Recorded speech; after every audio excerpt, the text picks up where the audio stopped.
Assalamualaikum warahmatullahi wabarakatuh. Kami dari kelompok B akan mempresentasikan review artikel kami dengan judul Pengembangan Metode Isolasi dan Kuantifikasi Baru Piperin dari Biji Lada Putih menggunakan HPLC tervalidasi.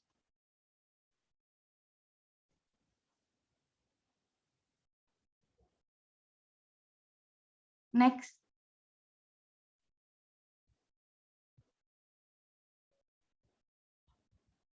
Dengan anggota kelompoknya yaitu saya sendiri, Hana Nurmilzama, Yusuf Maulana, Alfiana Khuria, Sirli Safitri, dan Afifah Reisana.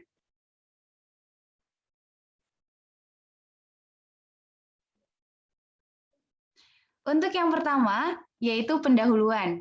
Jadi, jurnal ini menggunakan biji lada putih yang mengandung piperin. Piperin adalah metabolit sekunder, golongan alkaloid yang punya banyak manfaat farmakologis, seperti untuk pengobatan osteoartritis, TBC, antiinflamasi, dan anti kanker.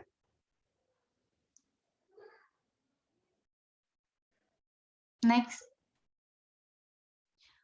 Nah, untuk mendapatkan senyawa murni piperin, dibutuhkan langkah yang cukup rumit, metode yang tidak efektif, dan tidak memiliki nilai ekonomis.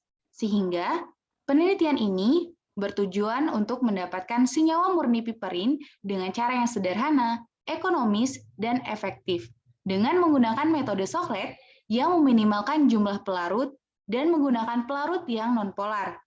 Dilanjutkan dengan mengeringkan senyawa piperin pada suhu 25 derajat Celcius, serta hasil isolat piperin akan diuji dengan KLT, HPLC, dan pengukuran titik leleh.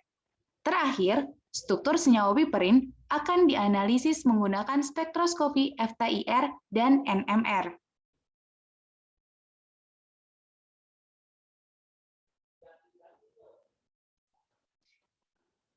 Yang selanjutnya yaitu metode yang kami gunakan yang pertama, ekstraksi dan pemurnian piperin.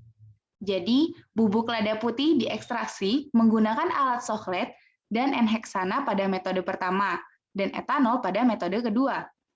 Selanjutnya, ekstrak diuji pada plat KLT silika gel dengan fase gerak N-heksana etil asetat dengan perbandingan 7:3. Menstrum terpilih diuapkan hingga tersisa setengah volume, kemudian disimpan dalam lemari pendingin hingga terbentuk kristal. Selanjutnya, kristal yang diperoleh dicuci dengan sikloheksana. Nah, fraksi sikloheksana yang tidak larut dikeringkan pada suhu 25 derajat Celcius dan diuji dengan KLT, HPLC, dan pengukuran titik leleh. Kemudian struktur senyawa dianalisis menggunakan spektroskopi FTIR dan NMR.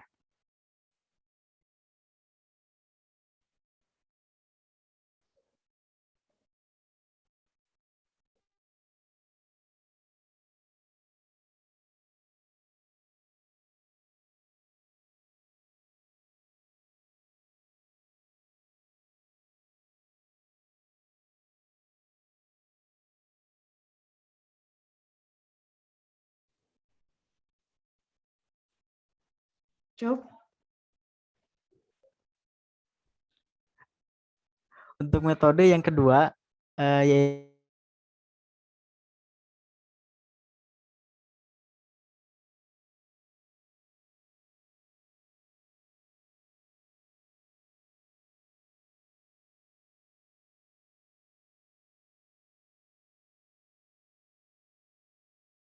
yaitu kromatografi lapis tipis bidimensional. Pertama, piperin yang diisolasi dalam larutan metanol terlihat pada plat silika gel TLC 60F254 akan dialusi dengan N-heksana etil asetat dengan perbandingan 9:5. Selanjutnya, dengan sikloheksana kloroform itu dengan perbandingan 1:4. Kromatogram divisualisasikan di bawah UV 254 dan 366 nanometer.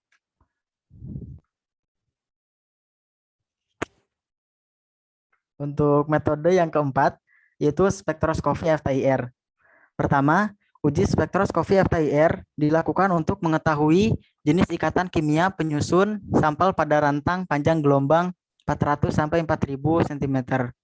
Kemudian pengujian FTIR dilakukan menggunakan spektrofotometer FTIR dengan MB 3000 yang dikombinasikan dengan perangkat lunak FTIR horizon MBTM yang institutif.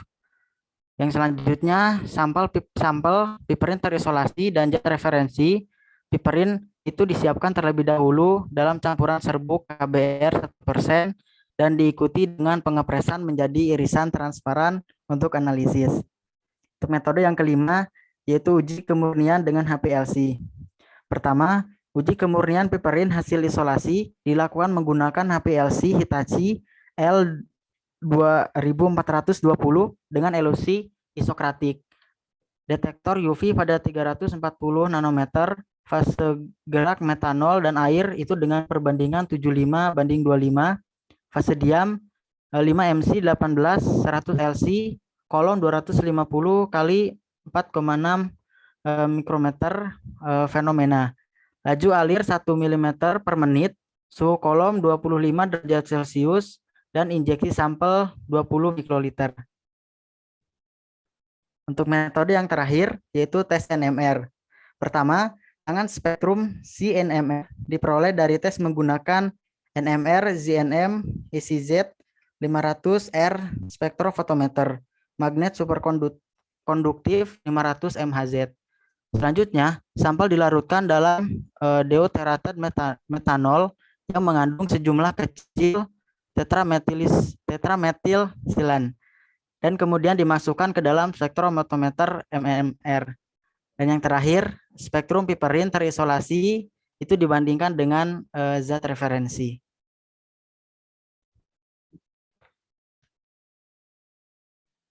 Pembahasan selanjutnya yaitu hasil dari pembahasan. Profil kromatografi lapis tipis ekstrak diperoleh dengan ekstraksi dengan N-heksana dan dengan etanol.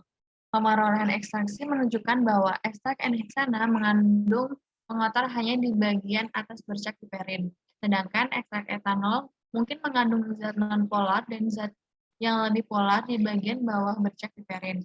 Ekstrak etanolik mengandung lebih banyak piperin daripada N-heksana dengan durasi ekstraksi yang sama. Berdasarkan profil KLT ekstrak etanolik dan N-heksana, ekstrak etanolik menghasilkan spot yang sama dengan konsentrasi yang lebih banyak dibandingkan dengan ekstrak N-heksana. Jumlah piperin dalam ekstrak N-heksana dapat meningkat dan mencapai tingkat yang sama dengan ekstrak etanol jika durasi ekstraksi ditingkatkan 3 kali lebih lama dari yang terakhir. Next.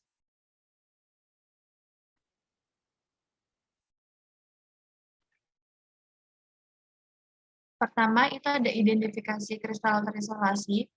Kristal terisolasi dari Penning-Rum dan zat referensi piperin masing-masing memiliki titik leleh 123 sampai 124 derajat Celcius dan 123 sampai 123,8 derajat Celcius. Dapat disimpulkan bahwa kristal hasil isolasi memiliki sifat yang mirip dengan referensi piperin yang diperoleh oleh Ewert. Next.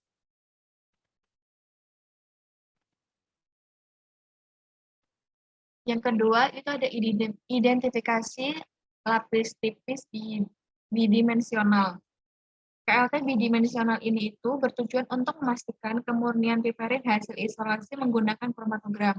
Hasil isolasi piperin dengan KLT bidimensional menunjukkan bahwa elusi pertama menghasilkan satu spot dengan nilai RF yaitu 0,42, sedangkan elusi kedua menghasilkan satu spot dengan nilai RF 0,38. Berdasarkan hasil uji kemurnian menggunakan KLT bidimensional, dapat disimpulkan bahwa piperin hasil isolasi yang diperoleh adalah murni. Piperin murni ini digunakan sebagai referensi untuk identifikasi menggunakan HPLC. Hasil yang diperoleh menunjukkan satu puncak yang sesuai dengan piperin yang terisolasi dibandingkan dengan zat referensi. Yang muncul pada waktu referensinya sama, yaitu 7,88 menit, dan persentase luas dari piperin dan zat referensi piperin yang diisolasi adalah masing-masing 97,24% dan 98,76%. Sedangkan puncak yang terlihat pada 6,10 menit kemungkinan merupakan senyawa asam piperat yang lebih polar dibandingkan senyawa piperin. Next.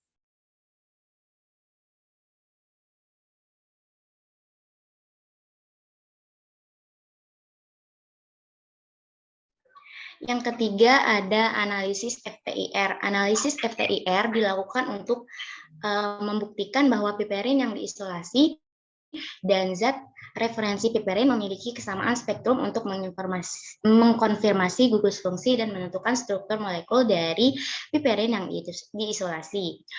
Posisi puncak dan ikatan intratomik dari struktur piperin adalah sebagai berikut.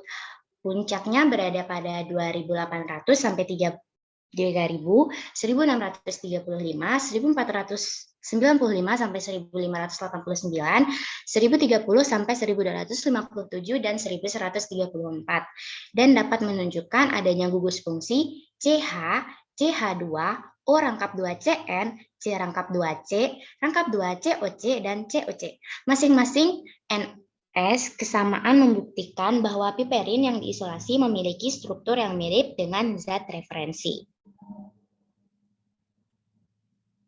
Yang terakhir ada analisis NMR. Analisis NMR dilakukan untuk mengetahui struktur kimia dan kemurnian senyawa hasil isolasi. Hasil elusidasi struktur diperoleh berdasarkan analisis NMR, sedangkan kemurnian senyawa piperin dikonfirmasi oleh spektral CNMR.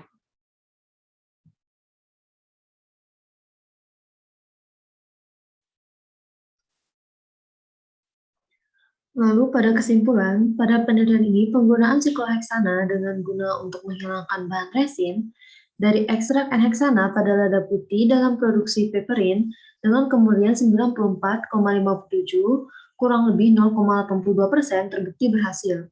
Hasil isolusi piperin seperti titik leleh, HNMR, dan spektrum CNMR serupa dengan zat piperin yang tertera dalam referensi literatur.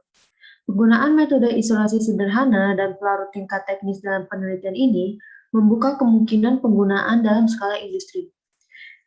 Dan hasil isolasinya berpotensi sebagai active pharmaceutical ingredients atau API dalam bentuk sediaan farmasi. Sekian presentasi dari review artikel kami, kurang lebihnya mohon maaf. Terima kasih atas perhatiannya. Saya tutup. Wassalamualaikum warahmatullahi wabarakatuh.